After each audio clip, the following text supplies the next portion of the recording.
Oh, Hillside Kids. Oh my goodness, I'm so sorry. I was sleeping again. I dozed off, and it doesn't help that I'm still in my PJs. Of course I'm gonna fall asleep in the middle of the day. Oh, anyways, hi, how you guys doing? I had another crazy dream. You remember last week how I was flying? Well, it's kind of like that this time, but I was floating in like a bubble, and I just kept floating. And at first it was really cool. I saw all the little people down below, but then I kept going and floating higher and higher and higher, and I thought I'd never stop and I'd go straight to the sun and explode. Oh my goodness, it was crazy. Okay, but I think I'm okay now. I don't know. I need to get my mind off of this with a game. How about it? Let's jump right in. Ladies and gentlemen, it is time for a game of Jungle Race Adventure. We're gonna see which team wins each race, the red team or the blue team. Choose right and you get a point. The winner becomes the king of the jungle. Let's start.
Oh my goodness, I didn't think that last race would ever end. Well, if you won and picked the correct teams to win each time, then you are now the king of the jungle, or the queen of the jungle. Make sure you pay your respects, and let's get on with the rest of our day. Hey friends, I'm so excited to get to sing and dance with you today. Let's jump into a super fun song. You shine brighter than any star in the sky. Your light's shining through the dark of the night. Jesus, forever I find all that I am in your love, love, love. You are with me in every step that I take. Your love for me, you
so much, and we are so thankful that we get to sing and dance for you, to praise you, God, because you are so worthy of all of the praise that we could ever bring you.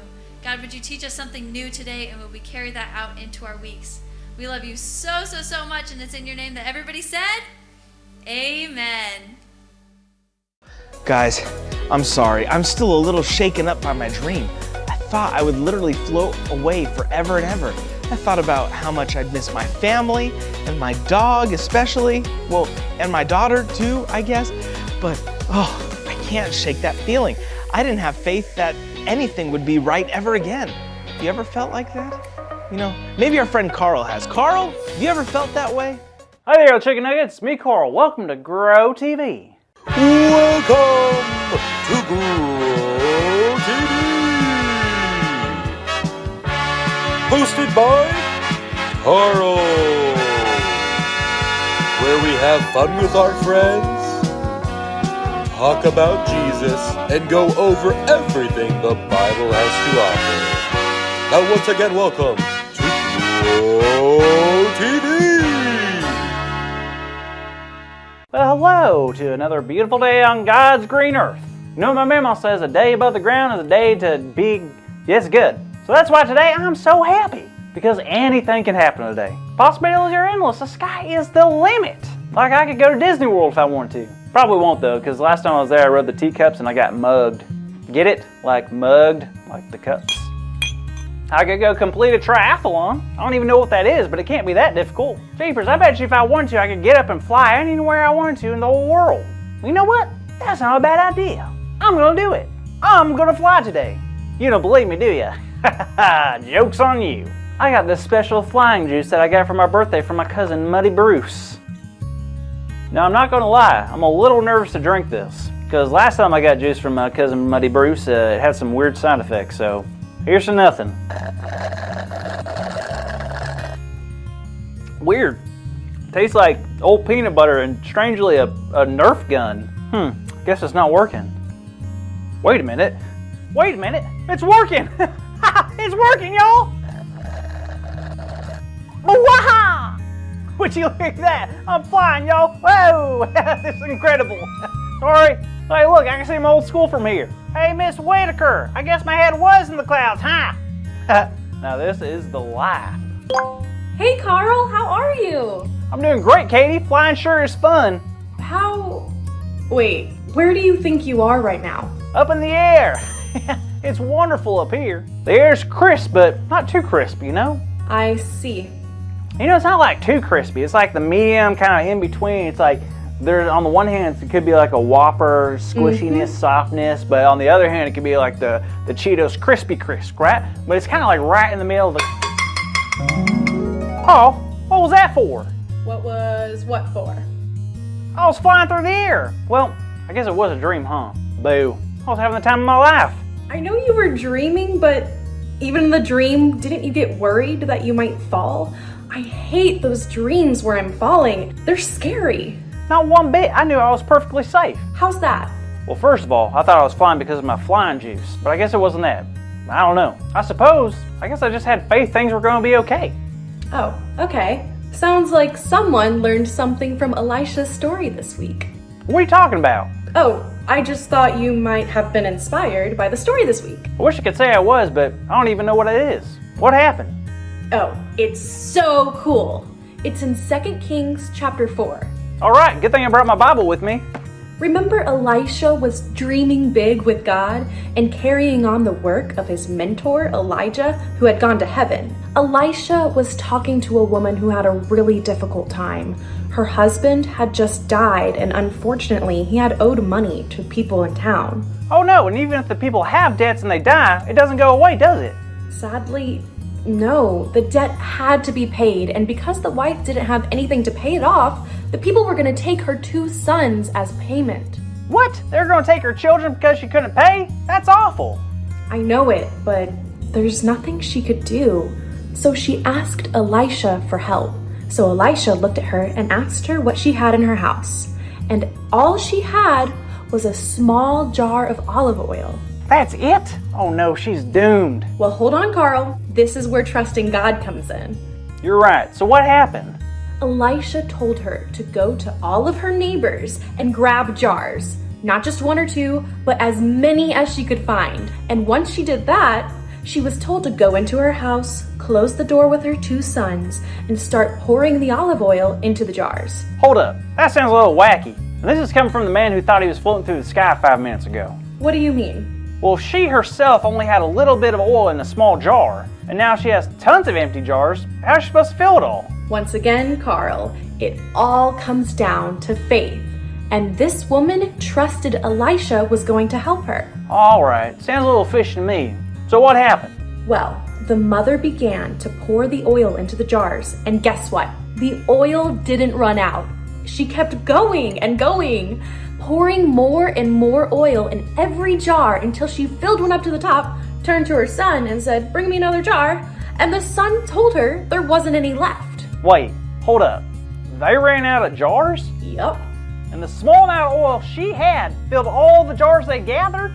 yup. How was that possible? Faith. Now wait a minute. Faith did that. Faith filled all those jars? Absolutely. You see, Carl, she knew Elisha was a man of God. She knew she needed big help, God's help. And what better person to ask than someone who was close with God? She needed help, and she trusted God by speaking to Elisha, who would do that no matter how ridiculous or unlikely it seemed. And after she got those jars full, she sold them to pay off her debt so her sons could stay with her for good. Wow, that is one of the coolest stories ever. I feel like I see a little bit of myself in that story too. How so? Well, the lady was desperate for help, but she didn't have much. And to be honest, I don't have much. I mean, at home I have a Bible, a bean bag, a couple packs of mac and cheese, and a bag of frozen chicken nuggets, and a bucket of homemade slime I made 3 years ago. But if God can use a small amount of olive oil to save that family, imagine what God could do with me, and all of us. You're absolutely right, Carl. No matter what we have in life, faith is always the most important.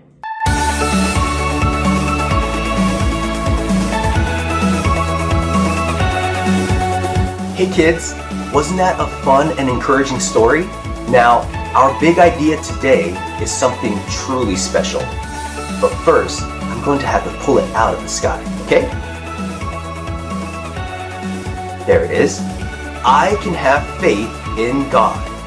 Now let's say it loud on the count of 3. 1, 2, 3. I can have faith in God.